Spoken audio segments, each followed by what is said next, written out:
On Good Friday, 23rd April 1014, Sigtryg Silkbeard, Hiberno-Norse king of Dublin, stood on the Dublin's walls with his wife Slania and watched the battle that was raging on the northern shore of the Dublin Bay.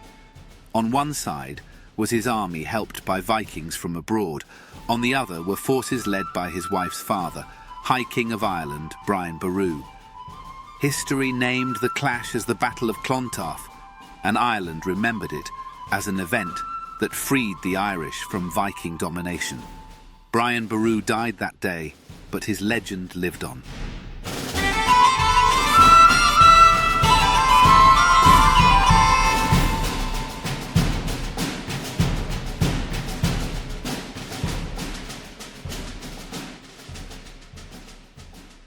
Brian Boru's life and reign must be viewed within the context of the politics of Ireland in the early medieval period. Like most of the rest of Western Europe, Ireland had been conquered and settled in the early parts of the Iron Age in the first millennium BC by the Celts. Various Celtic groups had also conquered Britain, France, much of the Iberian Peninsula and parts of Germany and the Low Countries. These Celts did not live in centralized states with a high king or ruler, but rather were dispersed into dozens or even hundreds of smaller lordships and tribes that controlled small regions. Ireland was virtually alone amongst these regions of Celtic dominance in not being conquered by the Romans. The Celts of Gaul in what is now France, in Hispania, and in Britain had all been conquered in the course of the 2nd and 1st centuries BC and the 1st century AD. As they were conquered, a centralized form of Roman rule replaced the decentralized system of local Celtic septs, and even when the Roman Empire collapsed in the 5th century AD, new Germanic monarchies controlling large stretches of territory replaced the Roman provinces. Thus, in the early medieval period, Ireland was somewhat unusual in Western Europe insofar as it remained a patchwork of scores of small independent lordships ruled by chieftains. At any one time, there were well over 100 of these lords. Some were more powerful than others, notably the Enale or O'Neills of Ulster in the north of the island, or the O'Connors of Connacht in the west of the country. Often figures emerged from these more powerful entities to try to claim the title of High King of Ireland, a unifying figure, but a centralized form of national rule never lasted long. This was the backdrop against which Brian Boru would emerge as one of the most powerful rulers in the history of medieval Ireland.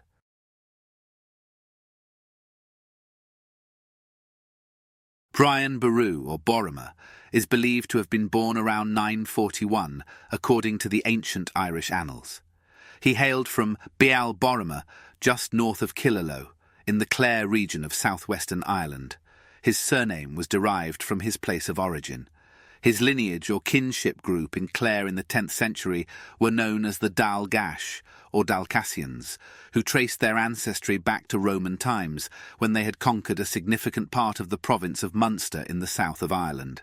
Brian's father was Kennetig, a local ruler who must have assumed a fair degree of authority during Brian's youth, as when he died in 951, he was described by the Annals of Innisfallen as the heir to the kingdom of Cashel in the Irish Midlands. Yet it seems clear that the family's first major rise came under the rule of Brian's older brother Morgamon in the 950s and 960s. Through a series of conquests, Morgamon came to rule much of the province of Munster by the mid-970s. This was not direct control, though, in the sense of a modern state. What it meant was that other lords of the province offered him their allegiance and tribute, often in the form of cattle, but were otherwise left to rule their own affairs in a decentralized power arrangement.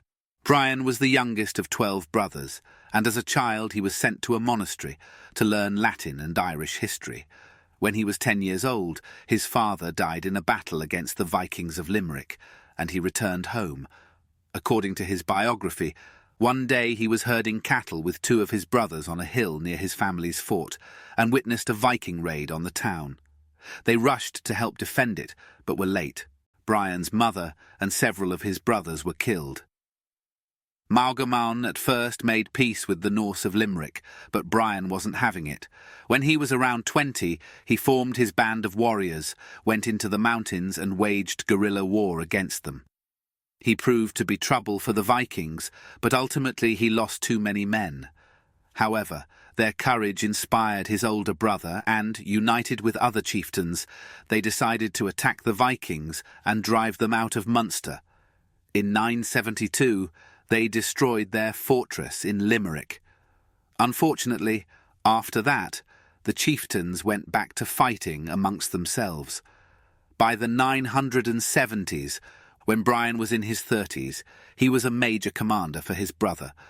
When Maelgomon was killed in 976 by a rival for the kingship of Cashel, Brian succeeded him.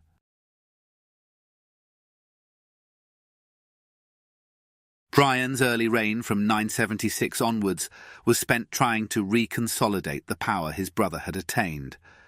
He was aided in this through a marriage alliance with the daughter of Aedan, the king of a large territory in southern Connacht, bordering on the north of the land of the Dalcassians. Further marriages later forged alliances with lords to the east in the province of Leinster, particularly so with his wife Gormla, a daughter of one of the kings of Leinster.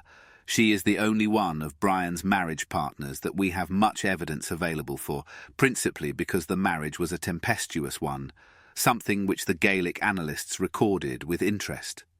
Through these marriage alliances and some judicious military campaigns, Brian was able to reassert himself as the dominant Lord of Munster by the late 970s, and then to establish himself as a lord of national importance during the 990s.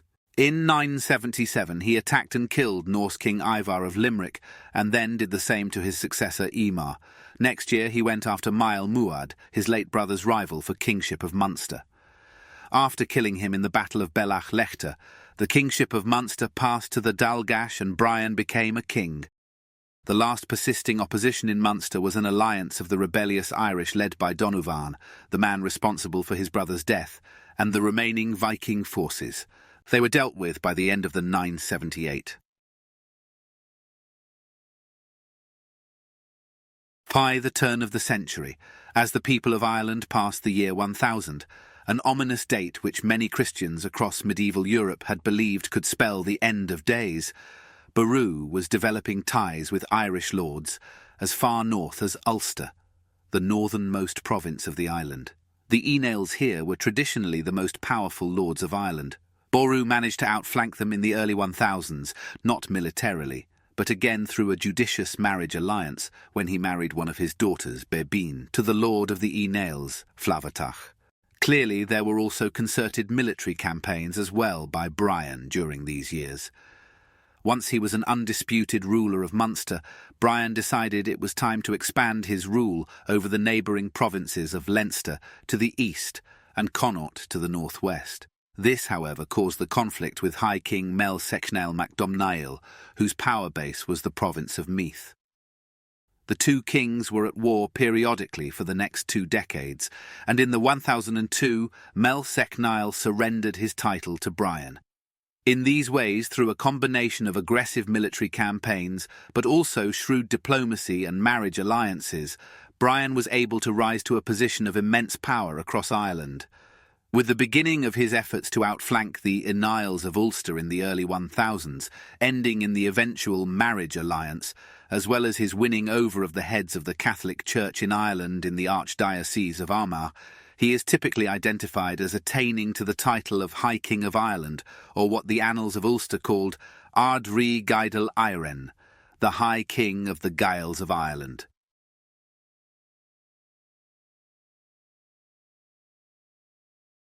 While Brian had emerged as perhaps the greatest of the Irish chieftains by the dawn of the 11th century, there was a different threat which hung over him and all other Irish lords across the island in the early medieval period. This came from the Vikings or Norse settlers. The first recorded Viking raids on Ireland had occurred, as in Britain, in the middle of the 790s. Over the next half-century, these had largely consisted of hit-and-run attacks to loot monasteries and other settlements or as slave raids, but as in neighbouring Britain, the Vikings had begun to actually seize land and remain as settlers in Ireland from the middle of the 9th century onwards. There they were responsible for establishing the towns of Dublin, Waterford and Wexford at the mouths of major rivers on the eastern and southern seaboards of Ireland, a region where they were the dominant power by the time of Brian's birth in the 10th century. To truly establish himself as the undisputed High King of Ireland, Brian would have to defeat these Vikings of the East Coast. His clash with them would lead to the foremost Gaelic-Norse conflict of the early Middle Ages. Curiously enough, Brian had prepared for the possibility of the Vikings of the East Coast attempting to wage war on him, by many years earlier marrying another of his daughters, Sláine, to Sigtryg Silkbeard, the Norse king of Dublin. It is an indication of how interconnected all of these Irish and Viking rulers were that Sigtryg was himself a son of Gormla, Brian's later wife, from her first marriage to Sigtryg's father, Olaf, the king of Dublin in the late 10th century. Sláine married Sigtryg in 999, creating the basis for peace between Brian and the Viking ruler of Dublin, while Brian then preoccupied himself with overawing the Nails in the north and becoming High King of Ireland in the early 1000s. Marriage alliances and the fate of his daughter aside, by the early 1010s, Brian seems to have decided that he wished to secure control over the eastern seaboard from Sigtryg, and if possible to capture the city of Dublin too, which had become an important port with an extensive trade with England, Wales, northern France, and even eastwards to Norway and Denmark. War raged between the Vikings of Dublin and Brian and his allies in 1013, but it was in 1014 that the climactic engagement between the two was fought. The Battle of Clontarf occurred just north of Dublin on the 23rd of April 1014. It is notoriously difficult to establish the size of armies involved in military campaigns in Ireland at that time with any precision, though most scholars agree that there were probably 5,000 or 6,000 soldiers on each side at Clontarf. It was an extremely bloody clash, with well over half the combatants losing their lives over several hours of fighting. Baru's forces, led by his son Murchad, managed to secure the victory. However, in the aftermath of the battle, a band of fleeing Norsemen came across the king, now an old man, who was supposedly praying in his tent, and killed him. The battle is usually viewed as marking the end of the Vikings as a significant political and military presence in Ireland, ensuring Brian's lasting fame as the great High King who died in the midst of the battle which freed Ireland from a foreign invader.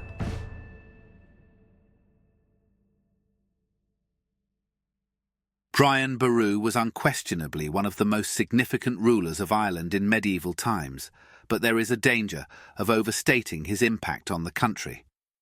Some writers and historians in the 18th, 19th and early 20th centuries were eager to portray him as a unifying Irish king who had vanquished a foreign oppressor in the shape of the Vikings at Clontarf, dying romantically on the field of battle.